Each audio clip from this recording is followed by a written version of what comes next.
You want to show my comedy? Hey, sis. Sis. Zim. Naisaru. Chico, ndosaka singade kugara newe ini. Ndine kanyeka ngara kundinetsa. Kanyeka chi? Mukomana akati anondida. Saka. Akanaka undidarika. Saruka. Kana uchida kutaura neni ka, taura nyaya dzako dziri straight. Kana usingade kubva waregera. Iye anoitonge baby, inoitonge mufesi. Saka ndozvakatsamira. Iyo usatsamwa hakuwanzwa minoko. Iwe wakanaka. Hauchinzwa? Unongoda kungowedzerwa chete. Otherwise uri baby boy. Kuwedzerwa nei? Ndokuita make-up neyatsokugadzira gadzira.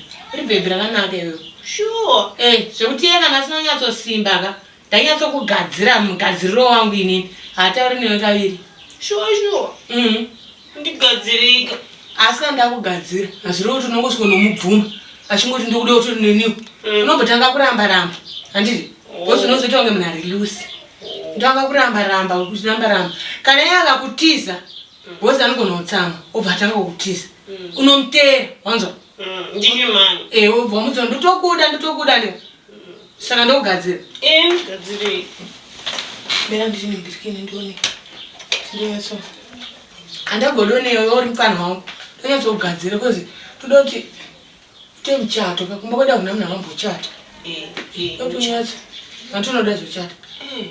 Upfeka gauni rewhite.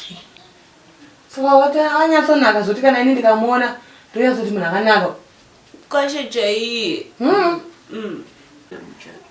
Ndozvakaroverwa mama wedu kaizvo kutora zvarawana akanaka. Mane God.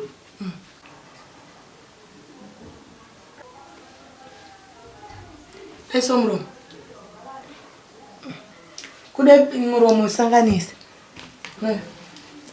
Mfana wangu manager wakubatana ka ndaona kana ipela chichi kudai iyo kuita ma caves heavy koso baba hapo unakirwa neni se patanga unozoone naso chingondedza utongonyindedzera che ndamuona kapa shift pepe ngochituka ngoti on kuti off kunge magetsi so naso mamuchikwara mega nemapike ka nasere tadiga kani baba bado utonyazoaitira easy wadi kupaparikirwa unombowadzipa basa izi ndio yacho izi tikona yamkoma jati tipanye mabheba ndinowangu ndakagwinya plus heavy simbi jamani pana zuzone boiti simbi yoga zviri zvibagero wakani simbi yoga shandika tungotsvaga weredha kakangonamwa kudai so imwe ugadzira heavy material jamani pana wangu asvika pana manager pana uko akazosvike bichana but isimbi hombe waizi iyo pazvinhu zvacho tatosvika pademba pacho ona pane gedre black ndo pademba ndosanda kuti tuende kuno so urunuka kuti karumoni imbwa ipi pauda uchikaimbwa nhasi ko zvamunoti varume imbwa iyo pane mugido ka mugido unopaziva here pano jamani magedha akadai so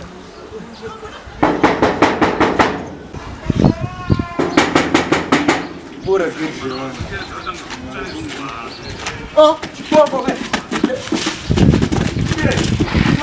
ayo edra koko sanga chikai box mani kuyozotangorwara nguva iko I-mix up. Hayi unisana nomakise chone riri blaza wangu aitanga achadona apa takumhanya nerodi yese isha Vana basa. hayi blaza wangu ane basa sha ndatita tichibhuka miti rodi yese izvezvi ndidzokera padheni ngunodhiswa chete sha Hazvina basa. zvebasa sha ini zvaiva isiri nyenda kufambira ndandafambira kuti ndidzoti aufaka madhira wazoti Handikude. sarusadara maona ndatopawo basa unaona Aiwani chiwekisuti chako chitenge mufudzi wenzou. Sha iwe material iyi sha iri expensive sha plus ka igidian iri kuwet sha Plus wakanyanyonakise wewe. Usadaro sara mana Ndizvandi kutokurambira izvozvo zvechiwekisuti chako zvemajombo nekunakise ikoko handikude. Sasa udangoramba uchindiramba ere. Hayi bve udangoramba chikunyengerera ure chikwe wewe shayo. Kuti uramba chikunyengerera dai kukuderewo. Ndisitombokuda nje ndoda utsvagira mai vangu musikana webasa zvinzo. Uda kufunga ndingadani newe Benzi nini? Bhapa sara wega. Manje sisi vakati ukangoyenda tete ndokutena ndichikumhanyisa.